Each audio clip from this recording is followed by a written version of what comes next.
যারা দীর্ঘদিন প্রেম করেছেন এখন আপনাকে আর বিবাহ করতে চায় না, সেই মাইয়া বা ছেলে আপনার সাথে বিভিন্ন রকমের তাল বাহানা করে। আপনার জন্য প্রয়োজন হবে এরকমের একটু সরষা এবং সরষার তেল। তবে ভাই কেউ নাজায়েজভাবে এই কাজ করবেন না।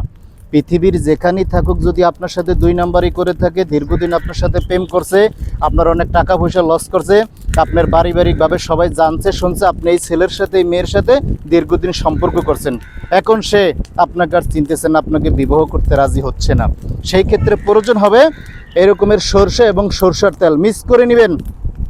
মিক্স করে নেওয়ার পরে, তবে ভাই বলে অনুরোধ করব, কেউ নাজায়েজভাবে করবেন না, নাজায়েজভাবে কেউ করবেন না। যদি বিবাহ করার জন্য মন মানসিকতা থাকে সেই ক্ষেত্রেই করবেন, না হয় ভাই বড় অপরাধী হবেন, আপনি বড় পাপের বোঝা মাথায় নিয়ে ঘুরবেন।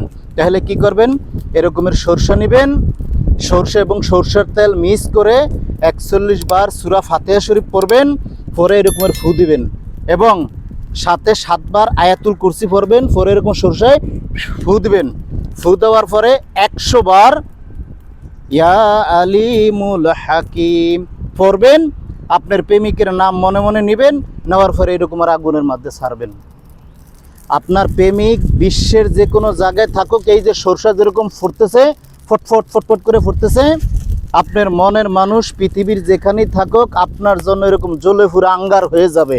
এবং কোথাও যদি বিবাহ করার জন্য সে রাজি হয়ে যায়, সেই বিবাহ ভুলে আপনাকে বিবাহ করতে সে বাধ্য হয়ে যাবে।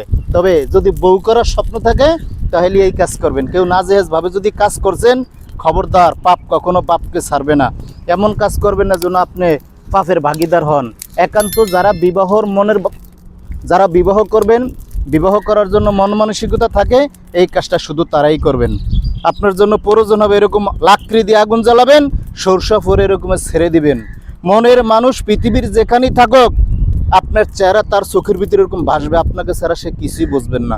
সাবধান, নাজায়েজভাবে কেউ করবেন না। সবাই ভালো থাকবেন, ধন্যবাদ।